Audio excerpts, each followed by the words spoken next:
noite a todos e todas. Prazer em receber cada um de vocês aqui no Conselho Regional de Psicologia. Nessa noite a gente se propõe a fazer uma discussão então sobre as contribuições da psicologia na discussão da redução da maioridade penal. Né?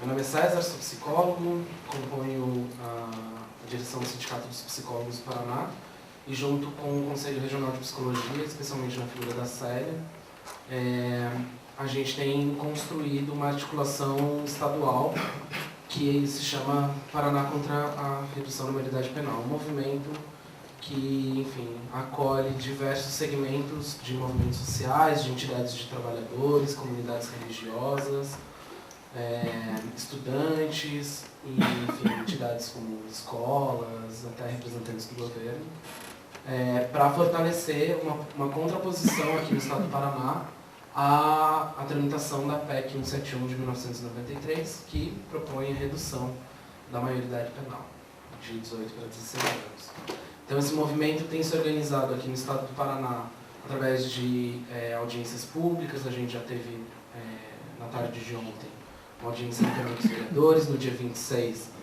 nós temos uma audiência na LEP, puxada pela Comissão de Direitos Humanos da Assembleia, e também ações práticas de rua, de panfletagem, enfim, na perspectiva de garantir o máximo de capilarização dessa discussão na sociedade. Então, a gente está bastante feliz de ter conseguido organizar esse evento aqui, porque a gente entende que a psicologia tem considerações e contribuições bastante importantes. Nós temos sido convocados a nos posicionarmos, enquanto trabalhadores e também as nossas entidades de organização da categoria, a se posicionar sobre essa discussão. Então, por isso a gente organizou essa mesa. Gostaria de não me alongar mais, para a gente ter mais tempo de ouvir os nossos convidados. Então, a gente hoje vai ouvir a Cléia, psicóloga Cléia, que é presidenta aqui do CRP e presidente também da Comissão de Direitos Humanos aqui do Conselho. O Leandro Miller, psicólogo também, que é do Fórum de Assistentes Sociais, Psicólogos e Pedagogos do Tribunal de Justiça do Paraná. E o Dr. Fábio Guarani, que é promotor de Justiça no Ministério Público. Então, eu vou deixar que eles façam suas apresentações muito melhor do que eu poderia fazer, e já convidá-los então para compor a mesa. A gente deve ter um tempo para cada um, para fala, né? E aí depois a gente pode fazer uma rodada de discussão, de debates, tirar dúvidas, e aí ir acumulando de forma conjunta, inclusive encaminhamentos que a gente pode tirar daqui. Tá bom? Obrigado. Bom, boa noite. Eu cumprimento a todas e todos que estão aqui presentes e aos que estão nos assistindo agora ou que venham nos assistir. Não preciso apresentar nem o Leandro nem o Dr. Fábio, mas agradeço a presença de ambos. Como o César falou, essa é uma ação das muitas ações que se tem tentado para sensibilizar a sociedade frente a essa proposta então posta nesse momento. Na realidade, eu me propus a iniciar dizendo que é com pesar que eu estou nessa mesa. Eu sou uma pessoa que lutei a vida inteira profissional em relação às questões da infância e da juventude. E eu jamais poderia imaginar que em algum momento eu estaria numa mesa falando sobre isso, né? Novamente. Porque quando eu comecei como psicóloga, eu estava à época no Código de Menores. E eu trabalhava com instituições de bebês e crianças vítimas de violência. E acompanhava também o pessoal que trabalhava no antigo educandário Queiroz Filho. Nós tínhamos uma política centralizada pelo Estado, né? E aí a gente tem uma caminhada, inclusive desmontando o que eram as delegacias de menores. Mas, enfim, é com pesar, mas mesmo assim a gente continua na luta. E aí penso que num evento desse era importante refletirmos, porque em 25 anos a gente ainda está tentando dizer às pessoas que a adolescência, ou que a infância e a adolescência, significa a melhor parte da nossa sociedade. E não existe país que tenha qualquer perspectiva se suas crianças e seus adolescentes são desconsiderados, desrespeitados. Enfim, gostaria de falar que mais das penas socioeducativas, a gente tem que pensar no sistema de garantias, na defesa, promoção e controle dos direitos. A minoridade, ela não é bem compreendida quando tratada na imprensa. E isso, desde os anos 88, 89, tem se tentado. Mas, historicamente, a imprensa só comparece a qualquer evento se é ponto de falta. Então, nós temos uma imprensa que trabalha no sentido midiático de focalizar violência, cenas chocantes, como forma de pressão e com uma ideia, basicamente, de implicar numa política criminal brasileira. O sistema penal tem cumprido uma função que não é evidenciada em nenhum manual, que é de garantir uma sociedade desigual e injusta. Se a gente for verificar, e por sinal, no período que eu trabalhei na área de execuções penais no Ministério Público, eu fiz algumas pesquisas focais, a maior parte da população carcerária é formada por pessoas que moram em periferias, marginalizadas e excluídas socialmente. A resposta intervencionista do Estado para o controle dos corpos com menos de 18 anos ressurge. Porém, eu entendo de maneira fracassada. Como se tão só a repressão penal fosse capaz de responder às intrincadas condições determinantes das condutas dos adolescentes ou de superar situações que são, via de regra, de ordem estritamente social. Para isso, eu acho que o meu papel é também falar do adolescente. Quem é esse adolescente? Quem são nossos adolescentes?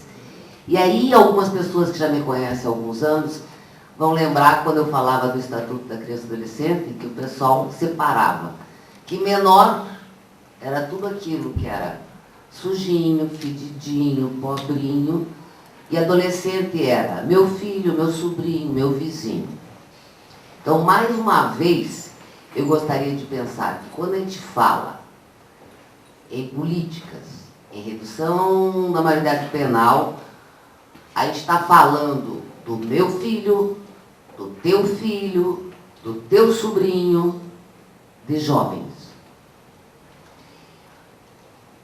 Eu estava até um pouco antes vendo um vídeo que apareceu no Face, de um senhor que dá uma parte bem didática. Eu disse, olha, ele fala em mito. E eu trouxe mito aqui. E são 3 coisas que eu gostaria de mencionar sobre mitos. Os adolescentes são responsáveis por grande parte da violência praticada no Brasil. Isso é um mito altamente divulgado. E sempre, quando se fala da redução da idade penal, se fala hiperdimensão de problema. Um crime violento que acontece fica lá insistentemente demarcando desse adolescente. Falando da periculosidade desse adolescente e falando da impunidade. Eu acho que o Dr. Fábio, melhor do que eu, com certeza, pode falar das medidas socioeducativas e a questão de impunidade, que é absolutamente um mito. Né? O que é verdade? As infrações, eu estou com um dado aqui, espero que sejam realmente confiáveis, mas vamos lá, aí que seja. Menos de 10% das infrações registradas são questão de adolescente. 73,8% são infrações contra o patrimônio, das quais 50% são furtos. 8,46% atentam contra a vida. Aí, desse dado que a gente viu, nós temos 21 milhões de adolescentes. Então, 0,01 cometeu ato com a intenção de tirar a vida de outra pessoa. Quer dizer, de uma forma geral, a gente tem 1,09 de total de infrações violentas registradas no Brasil.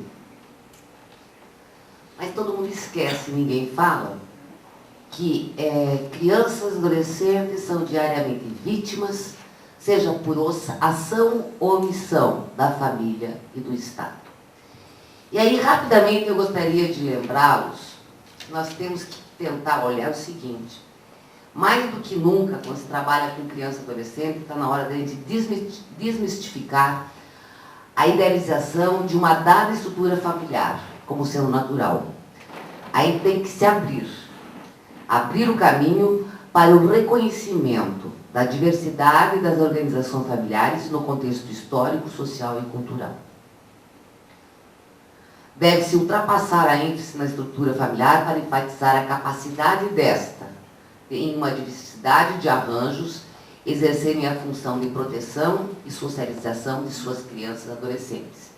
Porque ainda hoje, os diferentes serviços perseguem aquele tipo família margarina, né?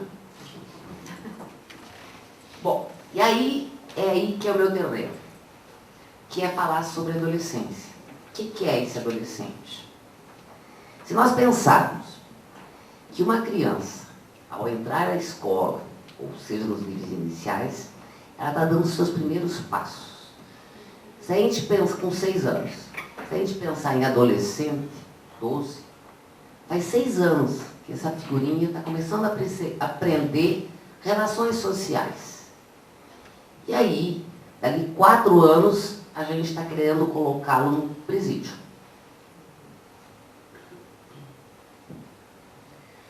A adolescência é uma transição entre a infância e a idade adulta. A pessoa passa por profundas transformações físicas, emocionais. O que é que a gente tem na adolescência? É muito comum atos de rebeldia. Talvez a gente até possa falar antissociais. E não são crimes, mas toda e qualquer forma de manifestar rebeldia e conformismo com regras e valores socialmente impostos. Quer dizer, o mito da adolescência, ele é o mesmo em relação das culturas primitivas. Caracteriza pelo desafio, pela coragem, pela descoberta dos próprios potenciais físicos e psíquicos. Quem já lidou ou lida com adolescentes sabe, quando você conversa com um adolescente, especialmente numa situação em que ele se encontra ameaçado, o relato dele é que ele experimentou de tudo, ele fez tudo, ele é poderoso. Quanto mais um adolescente possa dizer, depois se fala para mim o contrário, talvez, quanto mais ele se sente amedrontado, mais ele fala que é forte, poderoso e conhece tudo. Na realidade, esses meninos são crianças amedrontadas. O que ele faz nada mais é que um processo que, quando é do lado da nossa casa, com o nosso filho, com o nosso sobrinho, a gente pode entender com rebeldia, né? Eles estão atrás do desafio, eles querem se afastar daquela identidade infantil e se aproximar de um mundo adulto, mas não tem ainda o desenvolvimento físico e nem emocional suficiente para isso. É uma caminhada, né? Nessa caminhada, ele vai em busca de identidades diferentes da dos seus pais. E essa identidade o leva a pertencer a grupos. Grupos que muitas vezes podem ser até equivocados, mas é a necessidade. Na medida em que eu me sinto fragilizado, questionando um corpo em desenvolvimento, o grupo, e eu não vou falar nos diferentes tipos de grupo, não está aqui para... me proporciona o acolhimento, a identidade. Tanto que se a gente pensar, a gente tem diferentes tipos de adolescentes em diferentes grupos. Então vamos lá para o adolescente skatista. Tem tudo o mesmo jeito. Adolescente roqueiro, tem todo o mesmo jeito. Adolescente surfista, tem todo o mesmo jeito, mas eles são diferentes.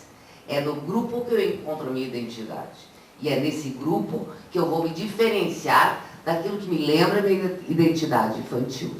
Quer dizer, a gente está falando num processo de desenvolvimento em que sai-se da fase de criança, entra-se na adolescência, mas a adolescência aí tem que demarcar o período de puberdade, de maturação biológica. Quer dizer, é um menino, uma menina que ainda está descobrindo o seu corpo, que não se teve direito com seus movimentos. Meninos, especialmente, eles são muito, na determinada fase, muito desastrados, que cresce o braço, ele se enrosca, ele derruba, ele quebra, e é essa fase. Não é que ele seja irreverente, não é que ele está aqui querendo quebrar as coisas, mas é que o desenvolvimento eles não acompanham toda essa identidade corporal. E isso tudo que eu estou falando, gente, é adolescência. Tem um determinado momento, em umas falas que eu fazia em algumas épocas, que eu sempre falava, adolescente ele adora e senta. É pura paixão. Ele não tem, nesse período, ele pode saber o que é certo e errado, com certeza. Mas o que acontece? A noção de consequência, a ideia de passado com sanções não é forte, ele tem um impulso maior, gente. É a paixão que o mobiliza.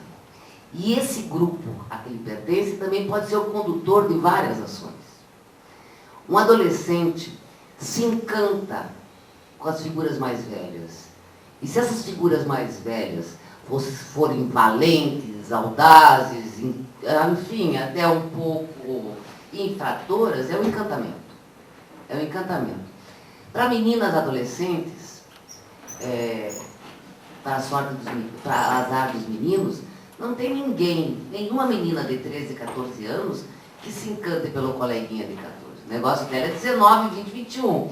Né? Então isso é uma fase da adolescência. A gente fica falando em determinados crimes que tiveram aí, e ninguém que trabalha com criança e adolescente está negando-os. Mas não é na proporção e na violência que estão dizendo. Uma questão muito estranha que a gente tem que olhar. Eu estou falando da criança e do adolescente. Quais as políticas e de que forma essas políticas preconizadas no Estatuto da Criança e do Adolescente estão sendo de fato aplicadas? Aonde estão as medidas solicitativas iniciais? Né? Como é que é isso? A gente está vendo que na realidade está todo mundo indo para a LA, privação de liberdade, e o papel dentro do município, na medida que se descentralizou as políticas, que se responsabilizou o município para o exercício de algumas políticas, na medida em que se colocou uma política de assistência social no Sistema Único de Assistência Social, com diferentes equipamentos, o que é que nós estamos fazendo enquanto técnicos, juízes, promotores, professores, que de repente a nossa meninada não tem escola, não tem estrutura. Só que a mídia, os veículos de informação estão todos aí. A gente quer que o menino me entre numa sala de aula com uma professora fragilizada, exausta, com todas as tecnologias e use giz. Com uma sala de informática que a hora que quebra um computador não pode mais usar e leva 8 meses para essa sala ser usada. Ou quando os equipamentos estão todos legais dentro, não pode usar porque estraga. De uma escola desvinculada de uma comunidade, ou de uma comunidade desvinculada dessa escola. De uma escola que não apresenta arte nenhuma, que não tem música, que o skate é banido de dentro, que não tem atividade esportiva. Quer dizer, e aí a gente vem com a solução mágica. Presídio. O que significa presídio? Se realmente né, as medidas socioeducativas iniciais, começando pela advertência, e fazendo a leitura de fato, o que esse ato realizado por esse menino quer dizer, talvez a gente não precisasse chegar em nenhuma outra escalada das medidas socioeducativas.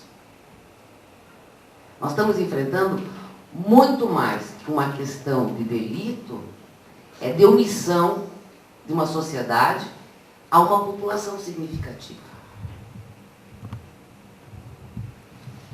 Os próprios adultos, quando um adolescente se propõe a entrar em identidade, identificação, achar modelos, estão agindo e sendo completamente adolescentes também. A gente está tendo um equívoco, né? A fazer a diferença, a necessidade de ter modelos. Quer dizer, nem que seja o pai do amigo, nem que seja o tio do amigo. Quer dizer, as regras têm que existir, as normas têm que existir, mas o acolhimento de uma sociedade, entendendo a importância dessa população, é que pode fazer a diferença para a gente.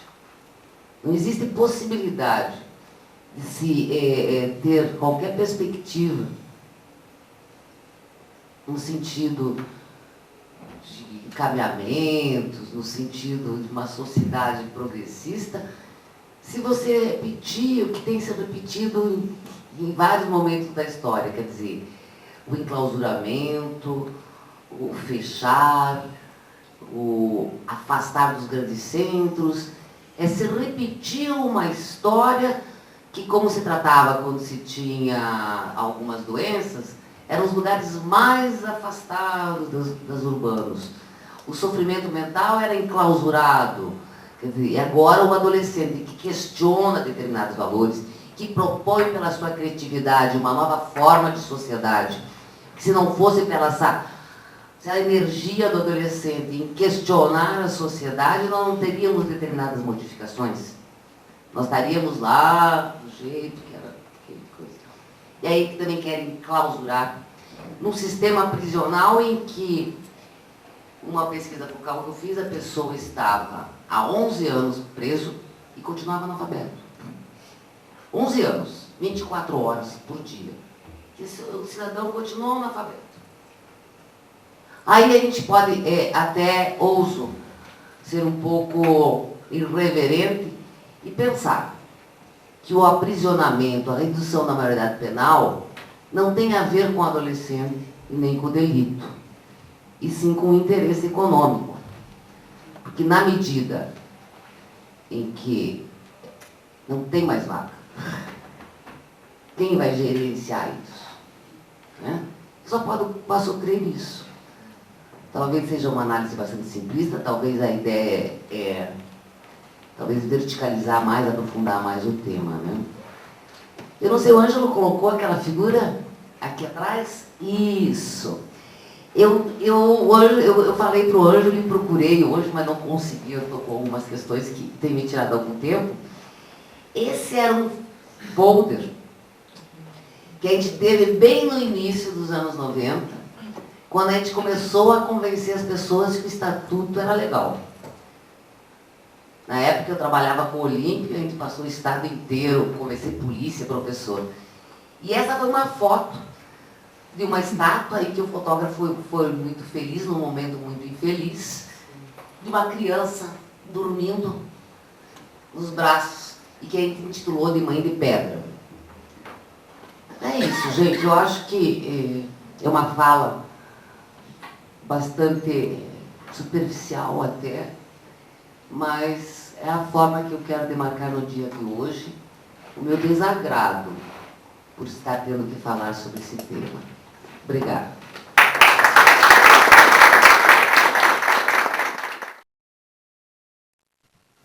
Boa noite a todos e a todas.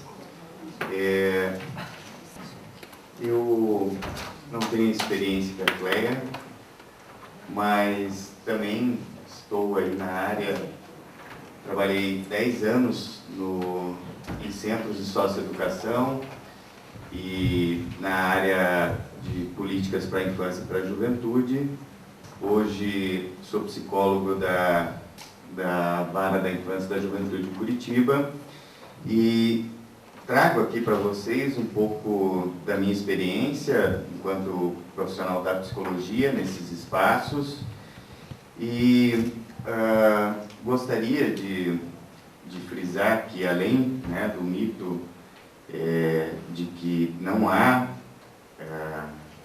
que esses adolescentes são impunes, né, que é o que tanto se apega à mídia, que também outras desculpas, né, das quais não sabemos os interesses reais por trás, né, da redução da maioridade penal, é a questão do discernimento também, né? Eles, adolescentes de 14, 16 anos, já sabem o que fazem. Pois bem, uma criança de 7 anos já sabe que não é correto, né, pegar o brinquedinho do colega na escola.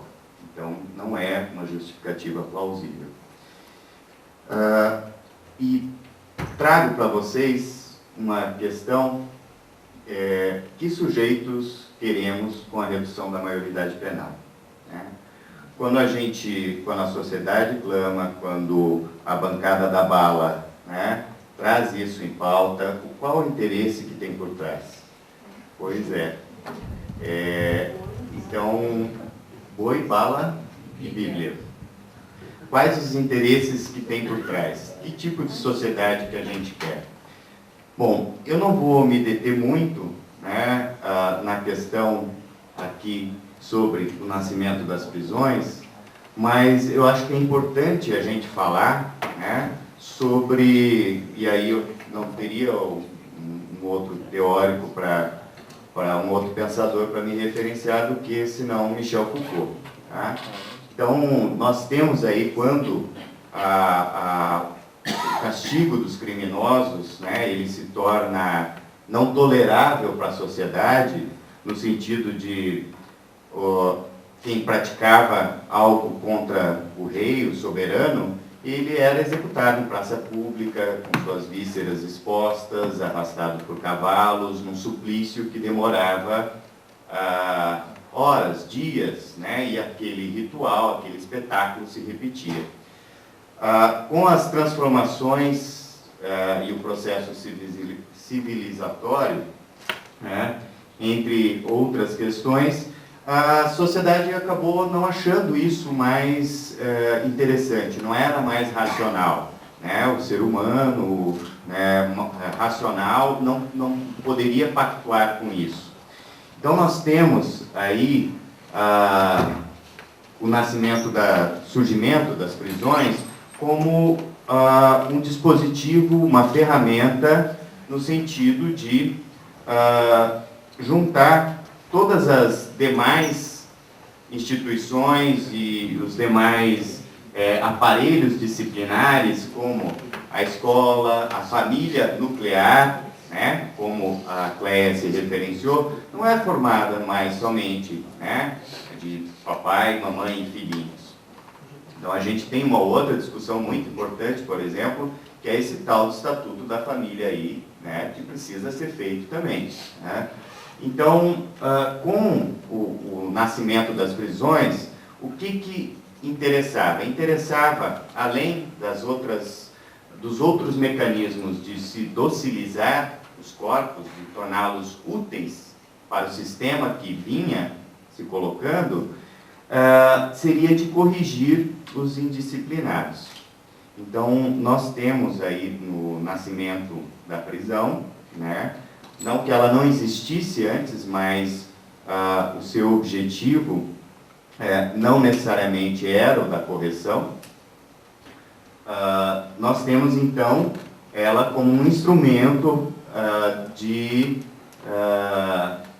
disciplinar esses corpos e de punir essas pessoas que cometiam um ilícito. Como a Célia já falou, a questão da infância, né, que também é uma construção histórica. Anteriormente nós não tínhamos essa ideia, esse sentimento de infância. Ao mesmo tempo que a sociedade, ela vão acontecendo transformações e ela cria, né, a ideia de uma família nuclear, dessa família ser responsável pela educação dos filhos, de ter que se ter o cuidado para que eles não se desviassem, né, surge também a ideia da infância. Só para lembrar, né, criança do latim, produzir, erguer, crescer, aumentar, né, seria criação, aquilo que se cria. E infância também do latim, né, infante, aquele que não pode falar. Não era considerado sua palavra nos tribunais. E nessa mesma época nós temos aí o surgimento da adolescência. Como a Cléia já colocou, né, a adolescência ela é marcada por várias características próprias, onde essa criança, né, na necessidade de criar uma identidade adulta, é isso que a sociedade espera dela, né? Uma maturação orgânica e uma maturação para a vida social. Pois bem, há uma espécie de uma moratória, onde ele não é mais criança e também não é adulto, e precisa, nesse espaço, se construir seus valores sociais.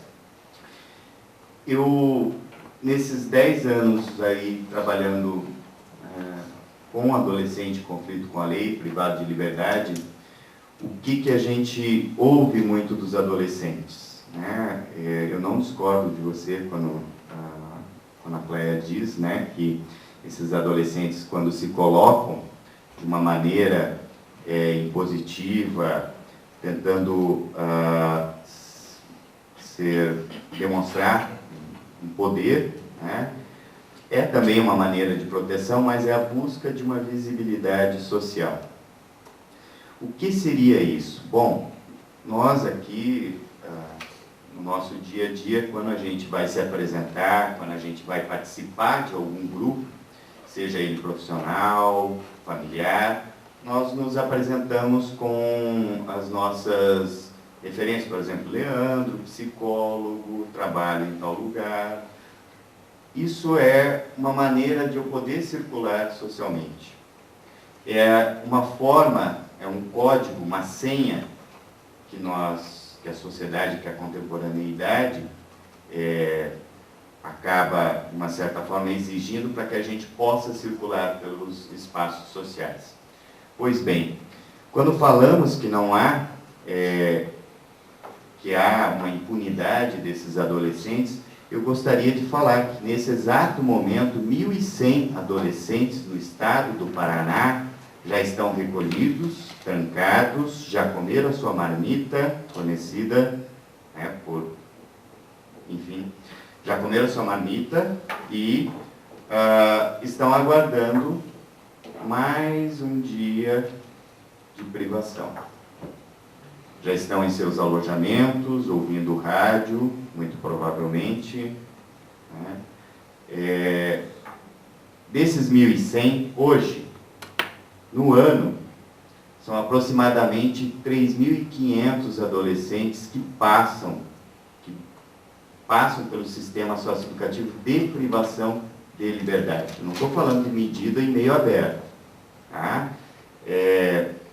Isso, medida em meio aberto no município de Curitiba, eu imagino que deve estar por volta dos 2.000 adolescentes cumprindo medida, né, de liberdade assistida e privação e prestação de serviços à comunidade. Então, o que esse adolescente busca através do ato infracional? Pois bem, desses 1.100 adolescentes, hoje privados de liberdade, uma pesquisa nacional, que também se repete no estado do Paraná, 80% deles estavam longe da sala de aula há mais de 3 anos quando praticaram o ato infracional. Pergunto a vocês, vocês vão preencher uma ficha qualquer de cadastro. Vocês não têm uma profissão. Está lá, campo. profissão. O que geralmente a gente coloca? Estudante. É um lugar, é uma possibilidade de se referenciar e de circular socialmente.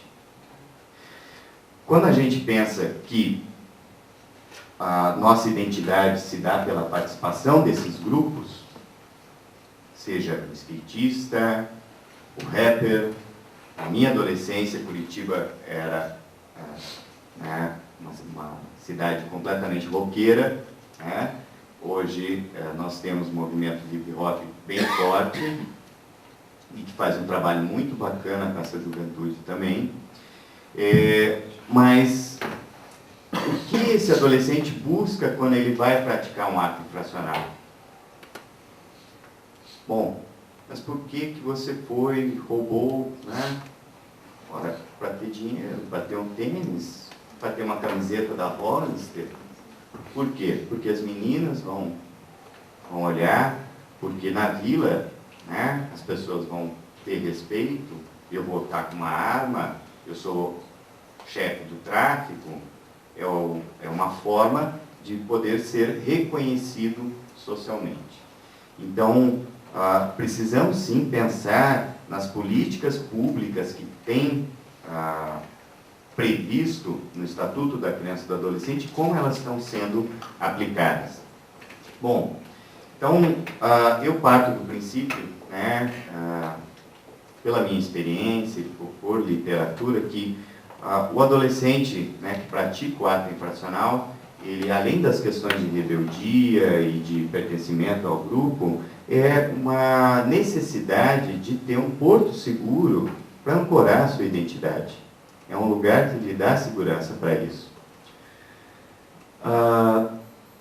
Então, né, consumir é ter identidade.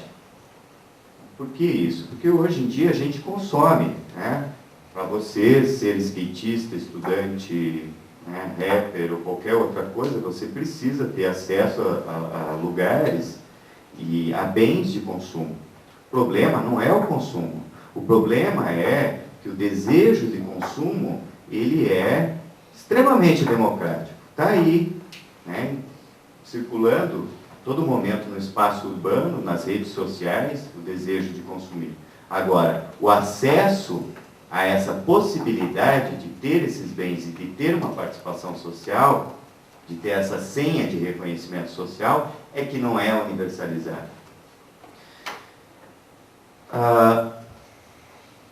Temos aí um marco bem importante, que é essa luta da qual a Cléia colocou, do surgimento do Estatuto da Criança e do Adolescente, que ele é uma luta da sociedade civil, de militantes, de profissionais, né?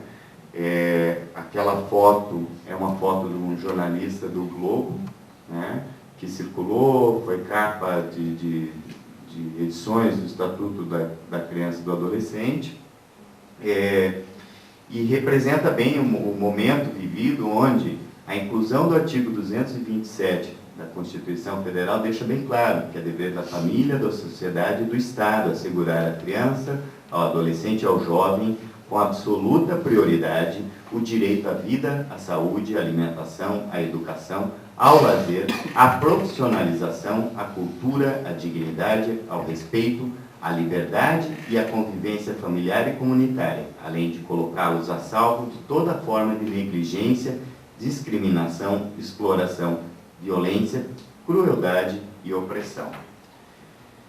Pergunto a vocês, né, o que tem falhado nisso tudo?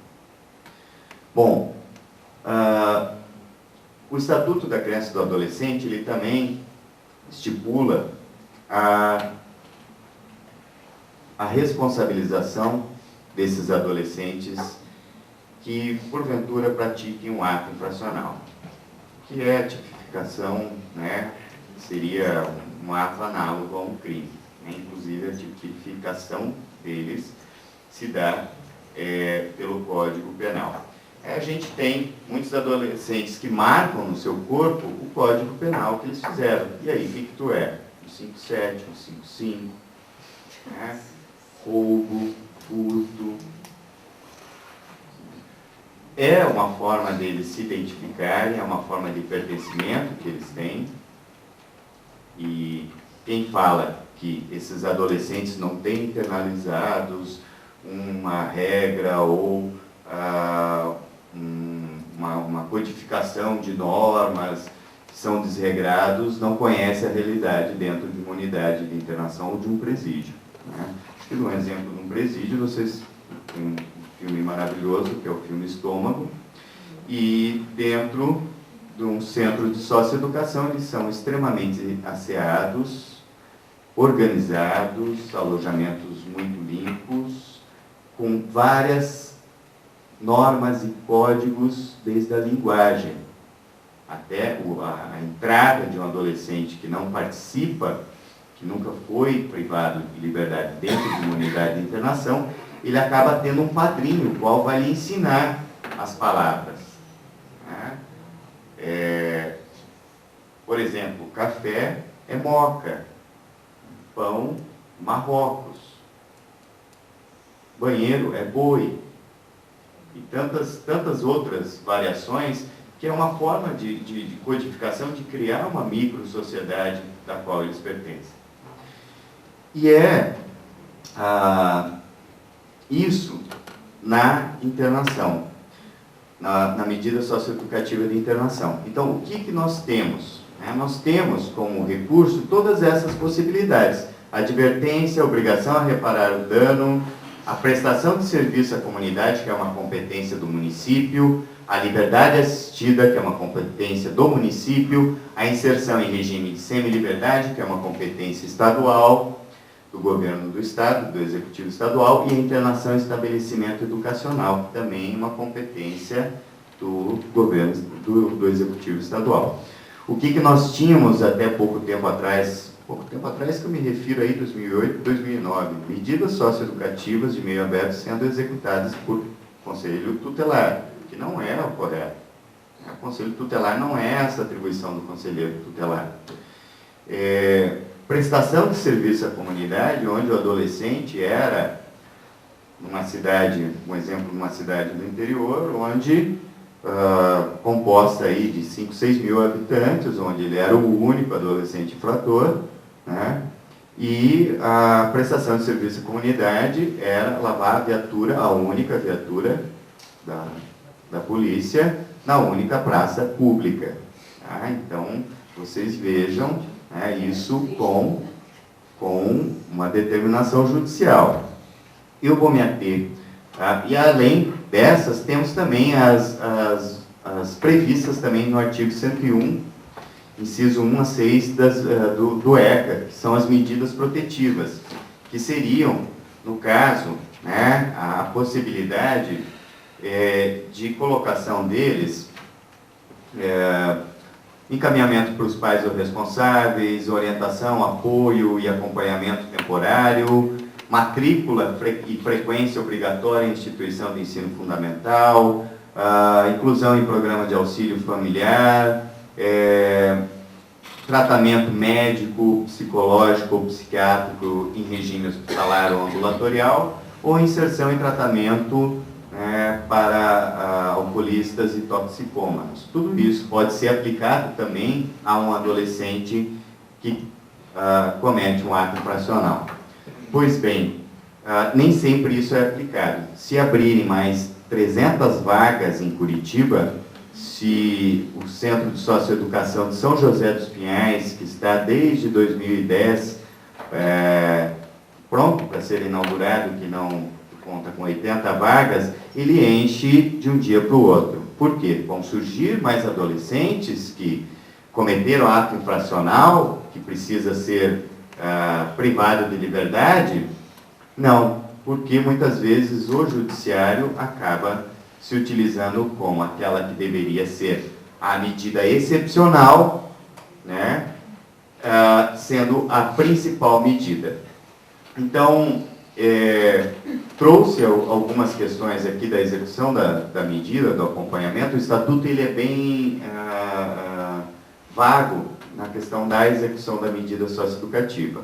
Tá? Ele traz como deve funcionar. Então, eu gostaria de frisar ali né, que a medida ela não comporta prazo determinado, isso é uma diferença da medida da pena aplicada a um adulto, e deve ser, sua manutenção ser reavaliada mediante decisão fundamentada. O trabalho do psicólogo e dos demais integrantes da equipe interprofissional acabam sendo nesse sentido. E, no máximo, né, o período máximo de internação não excederá 3 anos, a liberação será compulsória aos 21 anos de idade e eles podem fazer atividade externa. Pois bem, a medida de internação ela só é aplicada, só deveria ser aplicada mediante grave ameaça ou violência à pessoa, que seriam, nesse percentual dito pela Cleia, digamos aí de 10%, né? Nós temos dentro do tempo que eu trabalhava, aproximadamente 15% eram homicídios, demais eram crimes contra o patrimônio. E fica uma pergunta, né? O tráfico mediante grave ameaça ou violência à pessoa? Existem entendimentos diferentes, que aliás é uma outra coisa que a gente tem que pensar, né? As atuais políticas de combate ao tráfico. Pois bem, passando, né, da questão da responsabilização, nós temos o Sistema Nacional de Atendimento Socioeducativo. Já está chegando no meu tempo aqui, eu gostaria só de frisar que é uma lei de 2012, tá? Na qual ela não existia, o ECA em 1990 ela disse para que e como seria feito aplicada as medidas socioeducativas. O ECA, o SINASE, ele vem regrar os poderes e os entes, né, municipal, estadual e a União sobre as suas atribuições. O SINASE, ele deixa bem claro que as medidas socioeducativas têm esses objetivos: responsabilização do adolescente quanto às consequências lesivas do ato infracional, sempre que possível incentivando a sua reparação, a integração social do adolescente e a garantia de seus direitos individuais e sociais por meio do cumprimento de seu plano individual de atendimento. E aí eu faço uma ressalva que isso difere muito da proposta de prisão, de se aprisionar. O plano individual de atendimento, ele vem contemplar justamente esse projeto de vida na qual o adolescente, pela característica da fase do desenvolvimento pelo qual está passando, de ter uma orientação e apoio de uma equipe para poder ter um projeto de vida, né, um acompanhamento, e até para que essa avaliação da medida imposta, então, pensamos então, a cada 6 meses ele é avaliado. Pois bem, ele é avaliado a cada 6 meses, podendo ser liberado ou não. Quem faz essa avaliação deveria ser toda a equipe que tem atendimento, né, que tem contato com o adolescente. São os estudos de caso onde é feito, né, o ponto de vista da parte da segurança, o psicológico, o pedagógico, o social, na área da saúde. E um dos outros objetivos é a desaprovação da conduta infracional, né, efetivando as disposições de sentença como parâmetro máximo de privação de liberdade ou restrição de direitos, observados os limites previstos em lei. Pois bem, aqui eu ressalto somente, né, dentre quais critérios, né, o que deve constar, os objetivos declarados pelo adolescente. O adolescente, ele é ouvido, esse projeto de vida, esse plano individual de atendimento, ele tem que levar em consideração o que o adolescente quer para ele, né? E outra, esse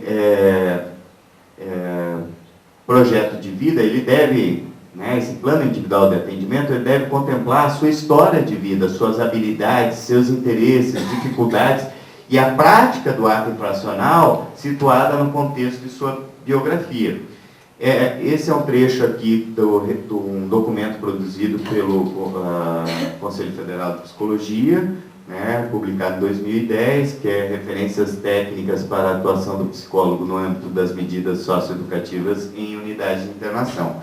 O Estado do Paraná aqui participou, né, quase todos os psicólogos, assistentes sociais e pedagogos que trabalhavam com medidas de internação. Na época houve um encontro estadual aqui, e o CREPOP, do Conselho Regional aqui do CRP8, fez um grupo focal com esses profissionais, aproveitou a oportunidade, foi para consulta pública posteriormente, e é um documento importante aí para pensar a prática do psicólogo, na qual não é fazer somente elaboração de parecer e relatório. Ele deve participar do planejamento institucional e na organização e efetivação das rotinas.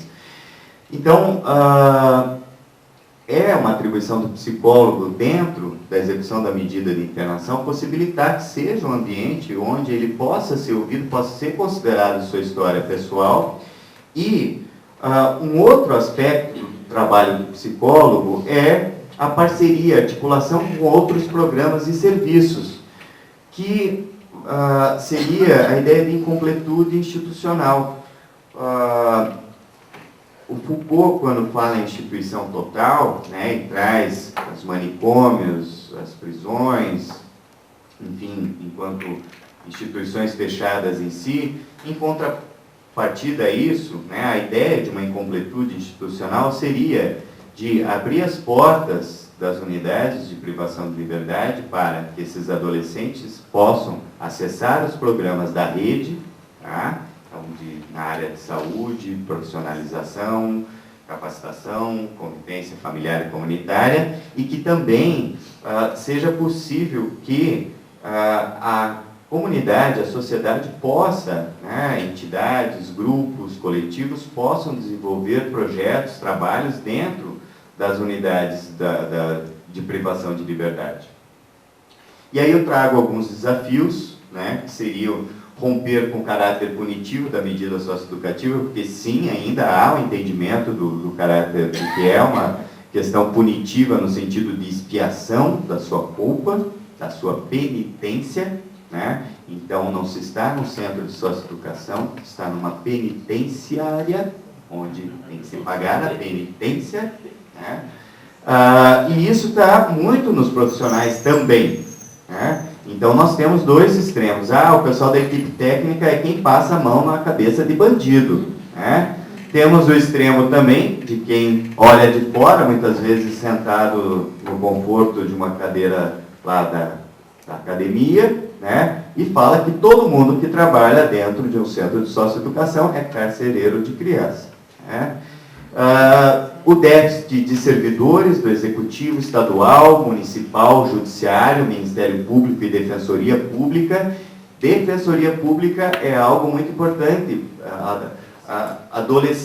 Muitos adolescentes não estariam privados de liberdade se nós tivéssemos, muitos teriam tido suas vidas mudadas se nós tivéssemos uma Defensoria Pública já estruturada e atuante há muito tempo. O Ministério Público também, o Judiciário, que tem uma carência, né, das equipes técnicas, né, de psicólogos, assistentes sociais e pedagogos.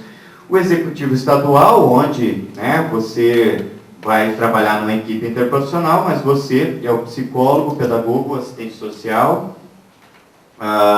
E no Municipal também, onde a execução da medida em meio aberto, né, dentre tantas outras atribuições do profissional do CREAS, ele tem algo tão complexo para dar conta. A falta de estrutura física adequada, a melhor articulação entre os programas, instituições e poderes, tá? E políticas públicas efetivas que possibilitem ao adolescente a construção de uma identidade que não através do uso da violência, que eles possam construir a sua identidade nesse momento do adolescer, que não seja encontrando esse reconhecimento através da imposição da sua existência pelo medo ou por essa pela violência, pelo uso do poder de uma forma violenta. Agradeço o convite, né, parabenizo o CLP, o SINDPC pela iniciativa e ao Movimento Paraná contra a Redução da Maioridade Penal, né, que tem promovido bastante esse debate. Obrigado.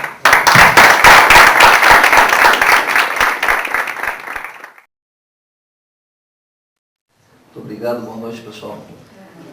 Agradeço o convite gentil da Cléia, da Célia, para estar aqui com vocês essa noite, né? Mais uma vez aqui, a segunda vez que venho aqui nesse auditório.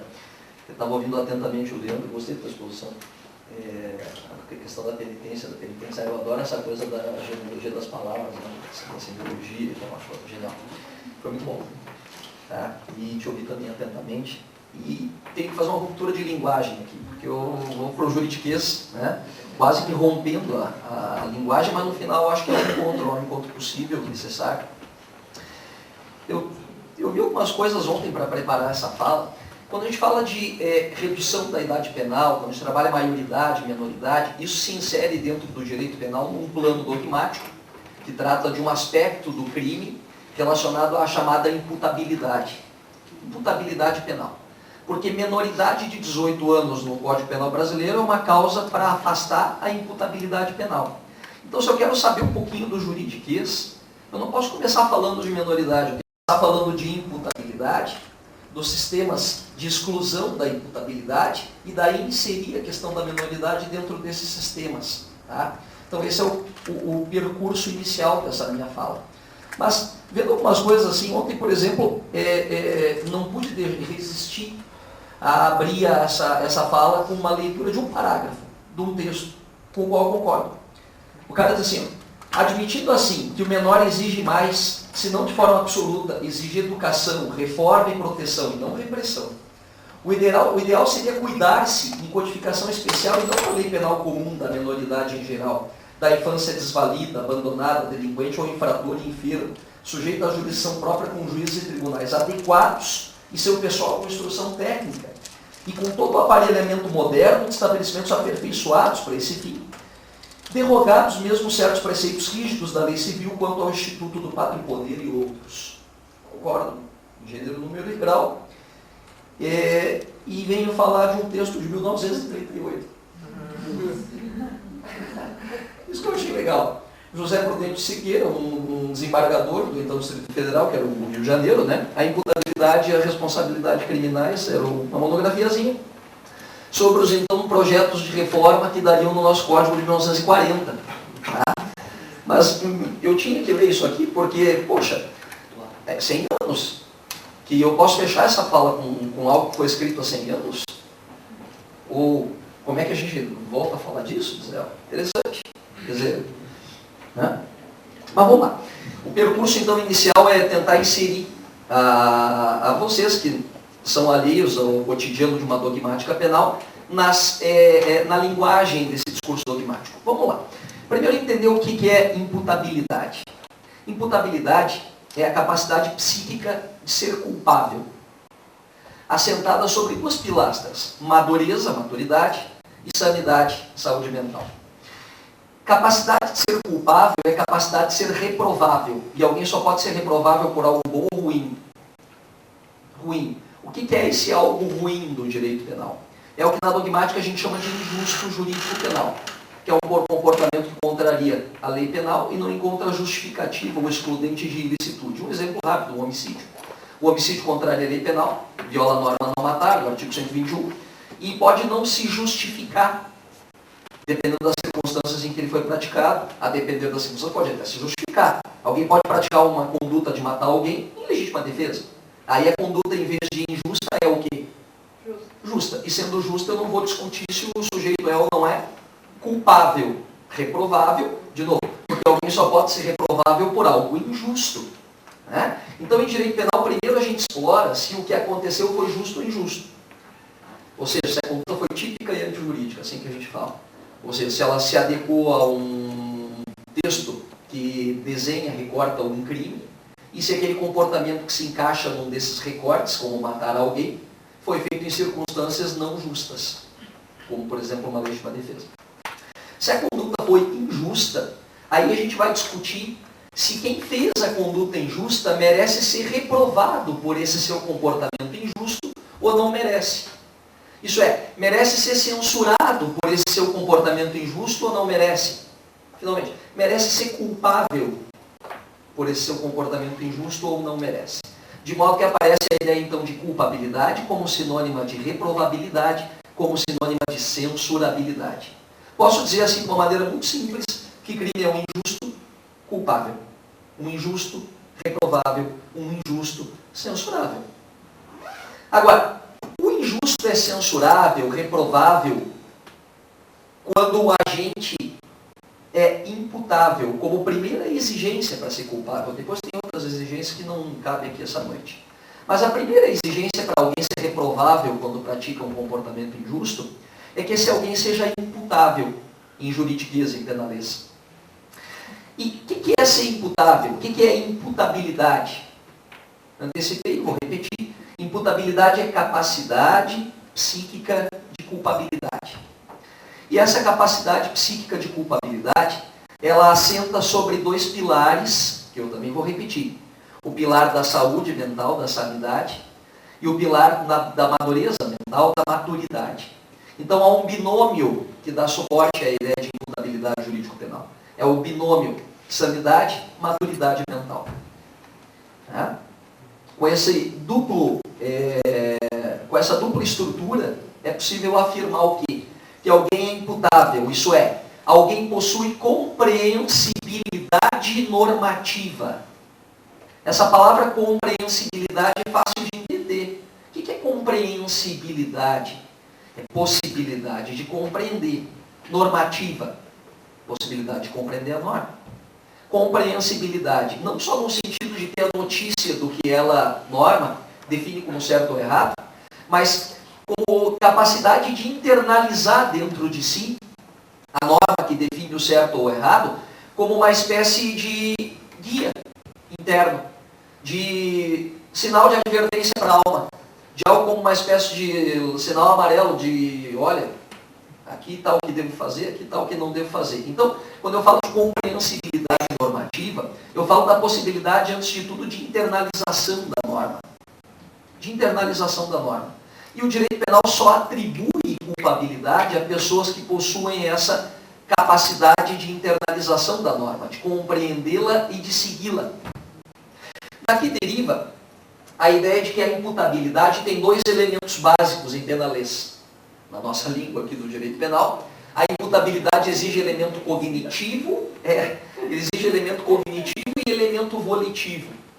O que é o elemento cognitivo? Bom, o elemento cognitivo sempre vem antes do volitivo, porque todo querer exige um conhecer, né? Não posso querer aquilo que eu não conheço, de acordo? Não posso querer a Paris se eu não conheço que há numa cidade chamada Paris. Então todo querer pressupõe um conhecer, todo querer exige um conhecer. E para ser imputável, é preciso que o sujeito possa conhecer, compreender o caráter ilícito do que faz. Elemento cognitivo. E é preciso que ele possa se autodeterminar segundo essa compreensão. Elemento volitivo. Então vou repetir. Capacidade de compreender o caráter ilícito da conduta, elemento cognitivo. Capacidade de agir conforme essa compreensão, elemento volitivo. Esta capacidade cognitivo-volitiva, quando possuída por cada um de nós, faz de cada um de nós alguém imputável. Então veja, eu sou capaz de compreender que matar está errado, estuprar está errado, lesionar está errado, furtar está errado, se sou, preencho o elemento cognitivo. A partir dessa compreensão, como é que eu passei esse dia 19 de maio de 2015? Sabendo que matar está errado, eu me autodeterminei durante o dia de hoje como? Não matando. Olha, morri de vontade de matar um cara. Mas eu me segurei.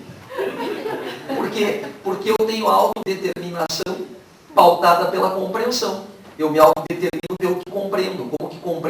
Como compreendo que matar está errado, me autodetermino não matando. E assim me autodeterminei não lesionando, não furtando, não estuprando, e assim passei meu dia 19 de maio de 2015, pretendo que vá até o final assim. Tá bem? Então, isso isso é muito simples de compreender, essa experiência simples de ser imputável é isso. É ser capaz de entender o que é certo, separar do errado, e a partir daí me autodeterminar por aquilo que compreendi que é certo. Segundo uma tábua de valores que é assumida a partir das nossas trocas culturais, vivências culturais, etc. Bom, só que para uma pessoa internalizar essa tábua de valores, é preciso que ela seja madura e sã. Daí as pilastras da madureza, da maturidade e da sanidade, que justamente vão dar as bases para que alguém tenha a capacidade cognitivo-volitiva exigida para que seja imputável, isso é, seja capaz de suportar um juízo de reprovação por algo injusto que comete. Joia até aí? Então, imputabilidade é isso, capacidade psíquica de culpabilidade, a vida por todo aquele que tem capacidade de compreender a ilicitude do que faz e de se autodeterminar conforme essa compreensão. Elemento cognitivo, elemento volitivo.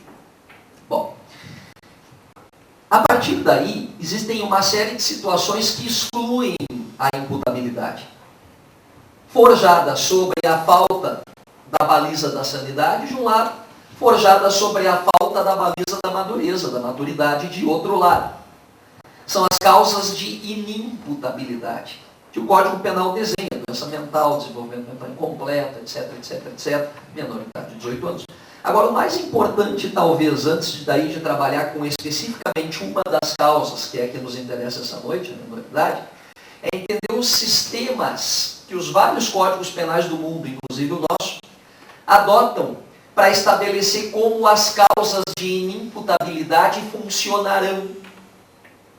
Existem sistemas para estruturar as causas de inimputabilidade nos vários códigos do mundo, desde o início do período codificador, que vem do começo do século XIX em diante. São 3 sistemas: sistema biológico, sistema psicológico e sistema biopsicológico. Tá? O que é o sistema biológico? É aquele que códigos penais que o adotam enumeram causas de incapacidade que todo aquele que portar uma dessas causas automaticamente é considerado inimputável. Códigos penais que enumeram condições mórbidas, condições de imaturidade, condições de perturbação de saúde, enfim, condições várias que, uma vez que o portador tenha alguma delas, ostente alguma delas, se presume que ele é incapaz. Nesse modelo biológico, eu tenho, portanto, um código penal que faz um rol de causas de incapacidade. Eu vou dar um exemplo rápido. Então, um código penal que vem assim, artigo 30. São incapazes e inimputáveis os portadores de doença mental, os portadores de desenvolvimento mental incompleto, os portadores de menoridade de 18 anos, os portadores... Enumera causas. Todo aquele que portar uma daquelas causas já é inimputável. Qual que é o problema desse modelo, chamado modelo biológico, também chamado modelo etiológico? O que é etiologia? Estudo das origens, né? Estudo das causas. O problema desse modelo, também chamado modelo francês, ou sistema francês, porque é do Código Criminal Napoleônico de 1810, 200 anos. O problema desse modelo é que, como ele não exige um efeito da causa de incapacidade portada, pode levar a situações em que o sujeito é declarado inimputável quando era imputável. Basta a gente pensar numa psicopatologia em que alguém porte, portanto, uma doença mental que alguém porte, mas que seja caracterizada por surtos. E suponha que o sujeito pratique o fato durante um momento de lucidez plena, em que não haja qualquer interferência psicopatológica, de modo que ele pratica um comportamento com plena compreensão da ilicitude e possibilidade de autodeterminação. Porque a doença é caracterizada por intervalos, por surtos, e naquele momento ele estava lúcido, estava livre, estava são, estava em plenitude das suas capacidades mentais. Esse sujeito vai ser declarado inimputável no modelo biológico. Por quê? Porque o código declara: são inimputáveis, letra A, portador de doença mental, letra B, menor de 18 anos. E não explora o efeito da doença. Basta que o sujeito porte uma doença que automaticamente ele é considerado inimputável. Entenderam o modelo? Se costuma dizer em direito penal que é um modelo que prioriza a causa, mas despreza o efeito da causa. Não olha para o fato de se a doença mental, na hora do evento, causou ou não uma incapacidade cognitiva ou uma incapacidade volitiva.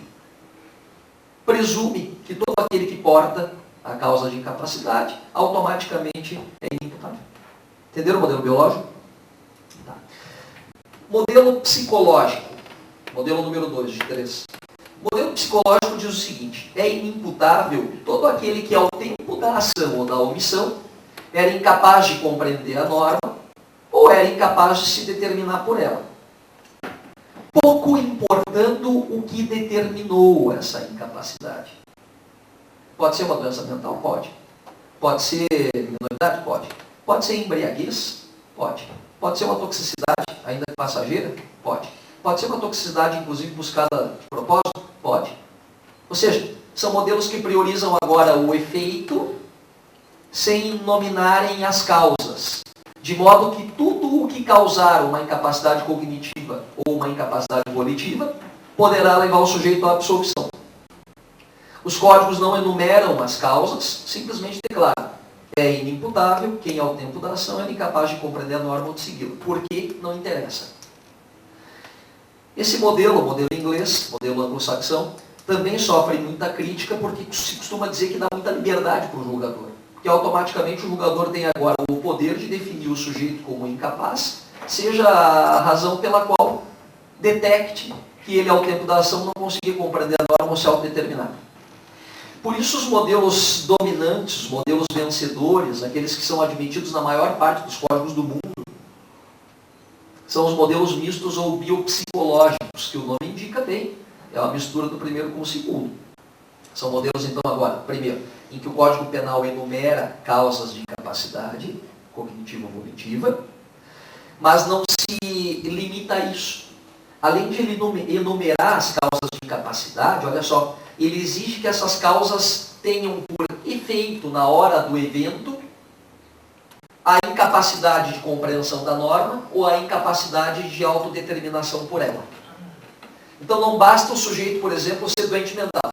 É preciso que a doença mental atue na hora do evento, impedindo o sujeito de compreender o caráter ilícito da conduta ou impedindo o sujeito de se autodeterminar pelo certo ou pelo errado.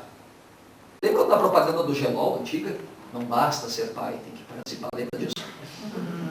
É mais ou menos aqui. Não basta ter a doença mental, tem que participar. A doença mental tem que participar. Ela tem que operar efeitos na hora do evento, impedindo que o sujeito compreenda a norma ou se autodetermine.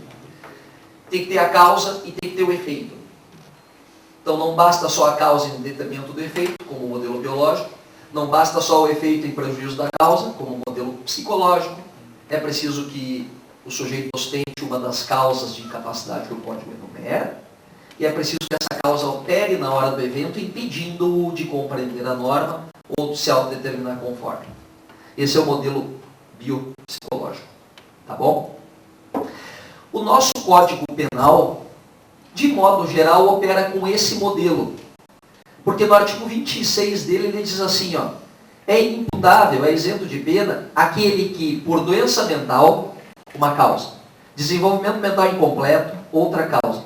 Desenvolvimento mental retardado, a letra da lei, outra causa. Era ao tempo da ação ou omissão, efeito. Incapaz de compreender a norma ou de se autodeterminar conforme. Então, exige a causa e exige o efeito.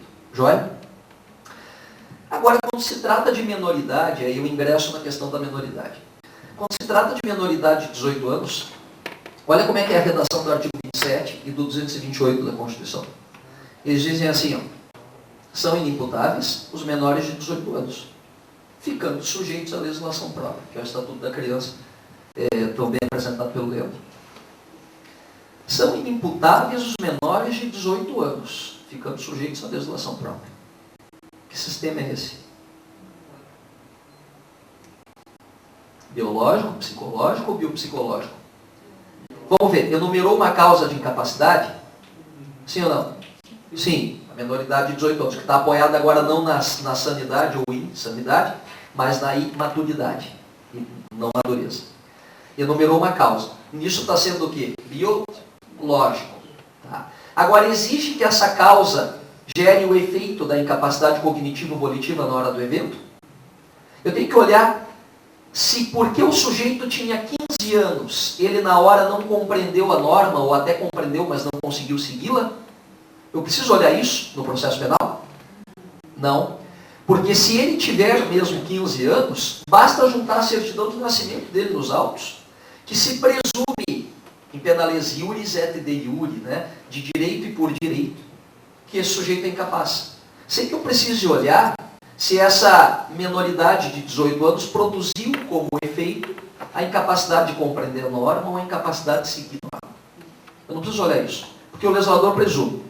Tem menos de 18 anos, eu, lei, presumo que o sujeito é inimputável. Então, nesse específico artigo, o nosso código adotou que modelo? O modelo biológico. Joia? Entenderam? Tá. Bom, com isso vocês têm as grandes balizas daquilo que está posto hoje na legislação, tanto na Constituição como na norma infraconstitucional. Constituição e o Código é abaixo da Constituição, infraconstitucional. Como vocês têm também as bases para entender o que se quer modificar. O que a PEC, ou as várias PEC, que tem várias propostas, projetos de emenda constitucional, são vários, tá? Em 22 anos de discussão, o que eles pretendem modificar? Deixa eu antes falar um pouquinho para vocês do nosso histórico e falar um pouquinho de legislação comparada, só para vocês terem uma ideia de como é que se trabalha com esse tema em outros países, tá? Na França, a idade é 13 anos. Abaixo de 13 é inimputável, acima de 13 é imputável. É o modelo mais duro que tem, dos que eu selecionei uma relação aqui de 108 países. A Itália e a Alemanha têm um modelo muito parecido, que é o seguinte, que é muito comum, muito tradicional e que já foi o nosso. E que no projeto, ou pelo menos numa das propostas que foi aprovada uma vez por acordo de lideranças, uma PEC que foi aprovada por acordo de lideranças, é o mais provável, eventualmente, se o projeto caminhar, que vai ser aprovado. É o modelo de banda biopsicológica, que a essa altura você já consegue entender o que é. Então é o seguinte, modelo alemão, modelo italiano. Abaixo de 14 anos, inimputável. Acima de 18 anos, imputável. Entre 14 e 18, se estrutura na lei alemã e na lei italiana uma banda biopsicológica, em que eu vou verificar se o sujeito era capaz de compreender a norma e se autodeterminar conforme, segundo um grau de maturidade analisado caso a caso, pessoa por pessoa. Uma banda biopsicológica, entenderam o sistema? Então, todo aquele que tiver mais de 14 até 18 na Itália e na Alemanha, eles vão a um estudo em que ingressa o psicólogo, e na verdade uma equipe multidisciplinar, em que se averigua se esse sujeito era capaz de compreender a norma ou se autodeterminar, ou se a imaturidade instalada nele ainda não permitia isso. Caso a caso. Uma banda biopsicológica. Tá? Se ele for considerado imputável, ele sofre reações do Código Penal com redução. Por exemplo, na Itália, normalmente até 1/3 da pena. Isso é o que se faz. Mas da pena prevista no Código Penal. No caso alemão, existe uma lei penal juvenil. O René Dott, fazendo um parênteses, ele tem uma ideia de que nós, a partir do nosso Estatuto da Criança, nós fizemos e da Constituição, artigo 227 e 228, fizemos uso de uma linguagem docilizada. Então nós não falamos de lei penal juvenil, etc. Deus o livre, porque seriam pecados linguísticos. Não se trata dessa maneira. Me parece que não se trata só de uma linguagem docilizada, se trata da adoção de uma doutrina de proteção integral que implica num viés não punitivo. Eu não posso falar de direito penal juvenil no Brasil por causa da normativa constitucional. Posso até discordar da normativa constitucional, mas o assento constitucional é de que não se trata de um direito penal. Na Alemanha e na Itália se trata de um direito penal juvenil. Aliás, na maioria dos países. Na verdade é o comum. Tá? O nosso modelo é um modelo algo diferente aí. Não se trata de uma linguagem docilizada, se trata de um modelo dogmático que vem muito fortemente apoiado na Convenção da ONU relacionada ao direito estrangeiro de 89. Tá. Veja mais. Portugal, 16 anos. Argentina, 16 anos. O Chile, 18. O Chile também trabalha com uma lei penal juvenil para uma idade inferior, entre 14 e 18. O nosso seria entre 12 e 18, só que não é uma lei penal juvenil, é o Estatuto da Criança. E na Espanha, o Código de 95 fez o avesso do que se pretende aqui. Era 16, eles subiram para 18 no modelo biológico puro. Joia? Então, essa é uma panorâmica sobre a legislação comparada. A nossa história também é interessante de ser visitada aqui. Tem coisas muito bacanas aqui. Se vocês forem a 1603, o senhor tão longe, 400 anos, ordenações filipinas, 1603, né? Filipe, rei de Portugal e Espanha na União Ibérica. Acima de 20 anos, imputável em plenitude. Entre 17 e 20, olha que interessante, entre 17 e 20, o juiz podia, a critério dele, considerando características do delito, características da pessoa e circunstâncias do fato, podia aplicar uma pena reduzida. E abaixo de 17 se garantia que não se aplicaria pena de morte natural. Devo considerar que essa era uma legislação que matava por tudo, tá? Do cristão que dorme com o infiel, pena de morte. Do cristão que dorme com freira, pena de morte. Do cristão que vê o futuro em víscera de animal, pena de morte. Também é verdade que eles não matavam, eles mandavam todo mundo para o Brasil. É verdade. Verdade. Vocês peguem um livro chamado Os Excluídos do Reino, um historiador chamado Geraldo Pieroni. Então vocês vão é muito interessante, vão entender que o processo de colonização de Portugal, que no 1500 era um país com 800 mil homens, ele foi um processo todo baseado numa colonização forçada. Colonizaram a África, o Brasil e as colônias asiáticas com o direito penal. O rei comutava todas as penas em degredo. E penas, sobretudo, em que havia uma coincidência do crime com o pecado. Por isso o Brasil foi colonizado por cristãos novos, que era o judeu marrano, né? O judeu que era convertido na marra. Não sei nem se é por isso, viu? Eu que é bom na genealogia, me ajuda. Mas, ó, o cristão, o judeu, ele era convertido, assumia um sobrenome que não era um sobrenome judeu, você sabe, nome de planta, Pereira, Oliveira, etc. Vinha para o Brasil. Era uma colônia penal, mas dentro de um modelo de coincidência do crime com o pecado, tá? Então, claro, um modelo absolutamente superado. 1830, Código do Império. Abaixo de 14 anos, inimputável. 1890, esse é um sistema de banda, Código Criminal da República, 1890. Muito interessante, era assim, ó, abaixo de 9 anos, inimputável. Acima de 14, imputável. Entre 9 e 14 ia para exame, que nem na Itália e na Alemanha, só que lá é entre 14 e 18. No Brasil era entre 9 e 14. E não se tem notícia de que tenha diminuído a criminalidade então, viu? Pela redução da idade penal então. Claro, quer dizer, eu já vou antecipando que isso na verdade é um jogo simbólico, né, do Congresso. Enfim, consolidação de 32, abaixo de 14 inimputável. Entre 14 e 18 ia para o Código de Menores, né, os abandonados e delinquentes, dizia a lei. Finalmente, a partir de 1940, a norma que até hoje está aí, a fixação por um critério biológico da idade de 18 anos. Bom, quanto à redução da idade penal, o Congresso, a tendência, se for aprovada uma reforma, dos males o menor, mas se for aprovada uma reforma, a tendência é que se crie o quê? Um sistema de banda entre 16 e 18, biopsicológica, não para todos os crimes, mas só para um grupo de crimes. São os crimes hediondos e equiparados. Equiparados é tráfico, tortura, terrorismo, e os hediondos é uma relação de crimes, de fato, crimes mais graves, homicídio qualificado, estupro, etc. Então não se trata de um direito penal que se expandirá em todos os crimes, se é que vai ser aprovada essa redução de idade penal, mas a tendência é que se use o grupo de crimes hediondos como um limitador, dizendo que adolescentes entre 16 e 18 poderão responder se o crime for hediondo ou equiparado. Equiparado é tráfico, tortura e terrorismo. Hediondos são os crimes da Lei 8072, homicídio qualificado, estupro, latrocínio. Tem alguns outros crimes, tá? Falsificação de medicamento, extorsão mediante sequestro, são crimes graves. Então ficaria restrita a redução da idade penal a esse grupo de crimes.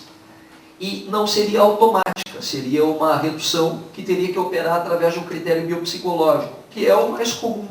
É o comum. A normativa alemã e a normativa italiana são os nossos berços de estudo em direito comparado.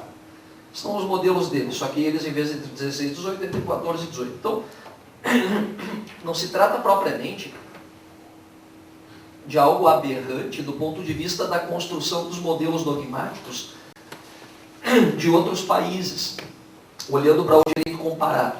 Tá?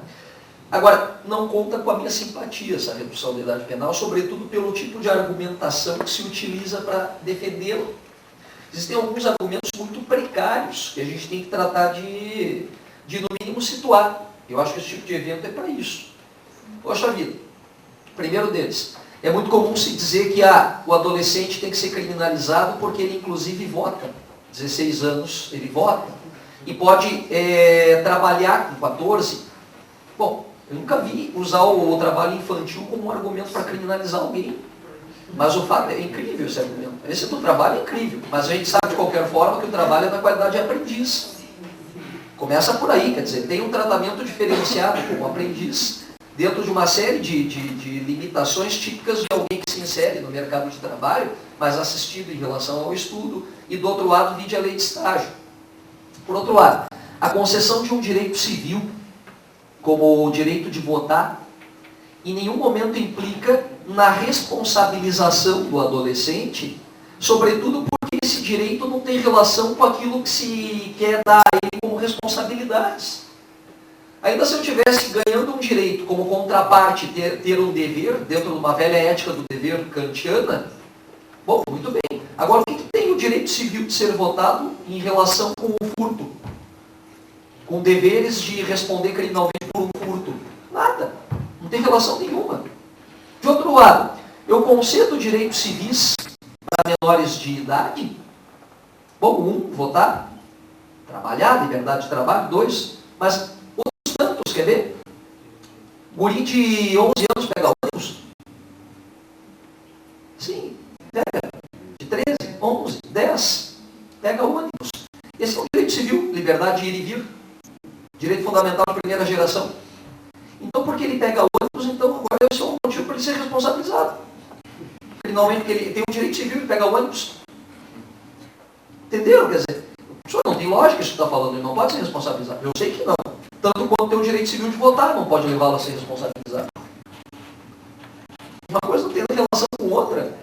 Eu conceder direitos civis para maiores, para menores, para pessoas que têm que operar com assistência, com representação segundo a lei civil, não tem nada a ver com a capacidade psíquica de culpabilidade, a vida por quem é maduro para compreender normas e segui-las. Não tem nada a ver com a outra. Alguém poderia me objetar especificamente no grupo dos crimes eleitorais? Aí eu teria uma relação entre o direito civil de votar e o dever relativo a crimes eleitorais. Que eleitores podem cometer crimes eleitorais. Agora eu devo lembrar que daí eu posso fazer uso do ato infracional, que, como bem falou o Leandro, os tipos penais do Código Penal que definem os atos infracionais do adolescente. Então isso é um falso argumento. Esse da poder votar. Falso argumento. Tem muitos mais direitos concedidos a menores de idade e nem por isso eles se tornam capazes de compreender normas seguidas, porque nem por isso se tornam automaticamente maduros. Essa é a questão fundamental. Por outro lado, existe um argumento esdrúxulo que trata da diferença do Brasil de 1940 para hoje. Então se costuma dizer que ele era um Brasil rural, em que a informação do adolescente não vinha com facilidade, como se fôssemos aqui um bando de capiaus, sabe? O Brasil é isso, quer dizer, gente desassistida da informação. Hoje tudo mudou, o adolescente de uma maneira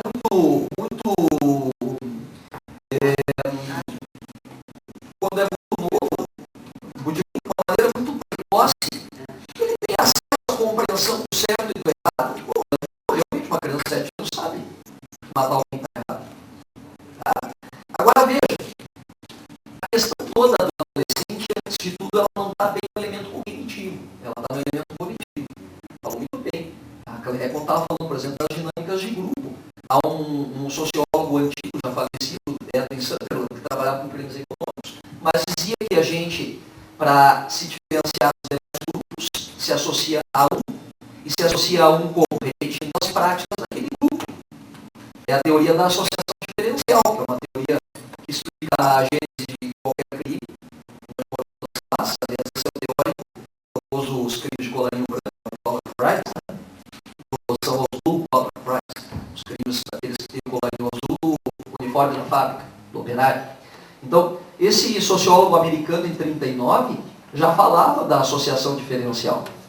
E, de fato, o adolescente faz a ruptura do cordão umbilical simbólico com o pai, com a mãe no caso, através da adoção de novas referências a seguir, substituindo as figuras de família por novas referências a seguir. E o nosso adolescente sequer substitui referências de família, porque a família dele é muito simbolicamente naquela imagética ali da fotografia, ela é o nada, ele tem que deitar no colo de uma apietá, essa é uma apietá, né? Essa apietá aqui é uma apietá de pedra, né? Quer dizer, o Jesus no colo de Nossa Senhora, na apietá, os dois são em pedra, refletindo que um dia foi carne, mas aqui tem um carne e outro pedra. Significa essa imagética várias coisas, mas uma das coisas que essa imagem comunica é que ele não tem onde deitar, ele não tem um colo quente, o colo é frio. Por que isso? É frio porque existe uma abolição da própria estrutura de família dentro do modo de viver nosso, talvez por Foucault demais, né? Tem que tomar cuidado com isso, porque o que acontece? Quando ele trabalha com as microfísicas de poder, dos micropoderes, das estruturas de poder que um realiza sobre o outro no cotidiano, isso vai naturalmente minando todos os exercícios de autoridade. E aí o Jean-Pierre Lebrun, eu estava olhando no celular, não estava mandando mensagem, eu estava falando, estava procurando o nome do livro que eu não achava, mas é O Mundo Sem Limite. O nome do livro é O Mundo Sem Limite, em que ele trabalha a possibilidade de uma clínica psicanalítica do social. Coisa que o Freud já fez em 1928, na crítica, no Mal-Estar da Cultura, Mal-Estar da Modernidade. Então ele diz isso. Ele diz que essa abolição do pai, que pode ser a abolição do pai maior, de Deus, por exemplo, declarada pelo Nietzsche lá, que morre Deus, nasce o super-homem no final do século XIX. Ali é o início de uma abolição do pai e da abolição do limite. A abolição do não, que é a inscrição do pai na personalidade, né? Então, aquela ideia de que se odeia e ao mesmo tempo se respeita, que ele escreve um não. E esse limite, e essa figura que ao mesmo tempo admiro e odeio, vai ser trocada no futuro pelo adolescente. Agora tu não tem nem o que trocar. Essa é a questão fundamental, tu não tem o que trocar. Bom, mas enfim, eu não sei nem como é que eu entrei nisso, porque eu queria trabalhar, para finalizar, estou fora do tempo já. Não sei, estou quase. Passou já uns 15 minutos. Não, eu comecei 8h10. São 8h40. Bom, vou acabar. Mas vamos lá. É que eu quero completar com um argumento, ou um contra-argumento, em relação a esse argumento de que hoje os adolescentes, precocemente, têm acesso ao certo e ao errado, por conta do acesso aos meios de informação, etc. Bom, a primeira coisa é que quem adota esse argumento não conhece a história da legislação brasileira. Porque a história da legislação brasileira, antes de 1940, trabalhava com minoridade muito abaixo de 18 anos. Então, não teve relação com conhecimento ou não conhecimento do certo ou do errado num país rural em 1940, a marcação de 18. Teve relação com isso. Por outro lado, se aquela sociedade era uma sociedade rural de falta de informação, essa nossa urbana de excesso de informação, porque é uma sociedade de excesso de informação, cuida agora, também desinforma. Isso é fundamental.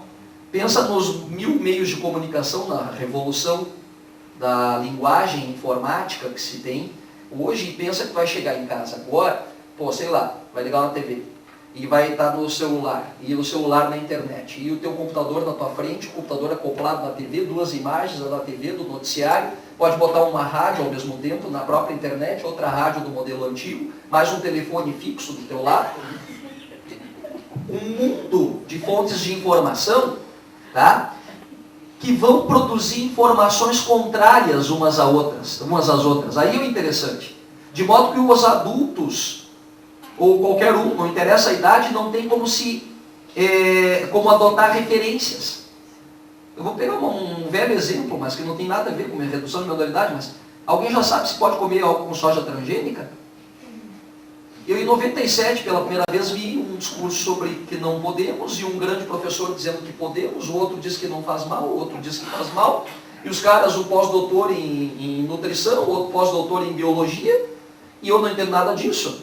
Sou promotor de justiça. Eu estou em 2015, eu não sei se eu posso. Mas não é por falta de informação, é por excesso. Se eu abrir agora na internet, eu vou encontrar 1000 afirmações sobre posso ou não posso, matizadas, de todas as cores, né? Com todo o conjunto, com toda a paleta de cores possível. E eu não vou saber no final se eu posso ou não, porque falta de informação desinforma, mas excesso de informação desinforma. De um lado. De outro lado, a maturidade das pessoas não vem porque elas têm acesso à informação. Eu brinco com meus alunos até de uma maneira grosseira, mas já viu crescer pelo pubiano no cara porque olha o Jornal Nacional? O menino está olhando o Jornal Nacional, está crescendo pelo pubiano, está ficando maduro. A fisiologia do cara está mudando, porque ele olha o Jornal Nacional. É uma idiotice monumental.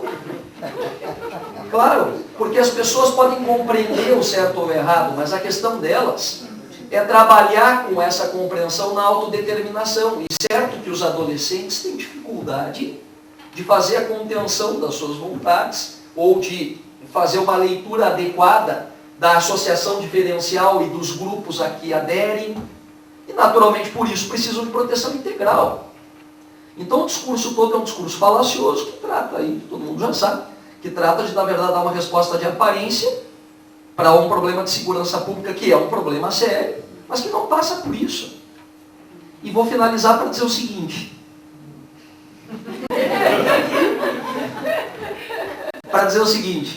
Quando o Leandro colocou da internação, repara que a internação pode ser até 3 anos. Tá bem?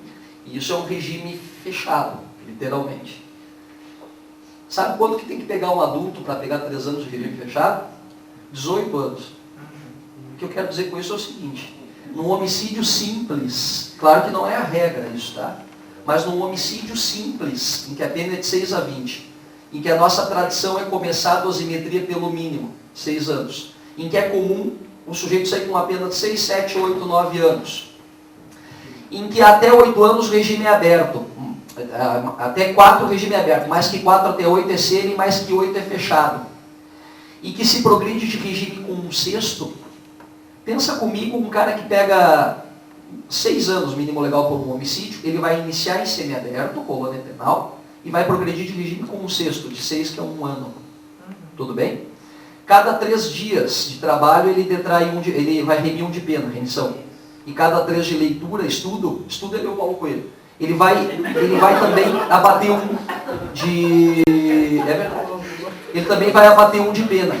E pode acumular. Então hoje ele pode abater 3 por 2. Se ele pode abater 3 por 2, ele vai cumprir então 1/3 da pena. Que por sua vez é 1/6 de regime semiaberto. Se ele pegar acima de 8 anos, 9 anos, 1/6, podendo remir 3 por 2. Então pensa, esse cara vai cumprir quanto? Muito menos do que 1 ano. Ele vai cumprir muito menos que 1 ano. E o adolescente, pelo mesmo fato, o adolescente que fez junto, porque ele tinha 17 e o outro 19, o homicídio, em coautoria, ele pode ficar até 3. Cuida isso. Então, veja, não é a regra. Tá? Mas eu chego até a ter respostas no Estatuto da Criança que na prática acabam sendo mais severas do que do adulto. Só para vocês terem uma ideia de como isso é jogo de cena. Tem um público que vai ser atingido, o público que pratica tráfico. Esse na prática é o que vai ser atingido, tá? Esse é na prática o que vai ser atingido. Então, sou contra os argumentos, sobretudo, são argumentos frágeis, e por isso eu sou contra. Acho que tu espicha, amplia um sistema de controle social que tem que fazer prevenção geral, prevenção especial, que é ressocialização e não faz. E naturalmente tu amplia a possibilidade de um fracasso. Essa é a questão da redução da idade penal.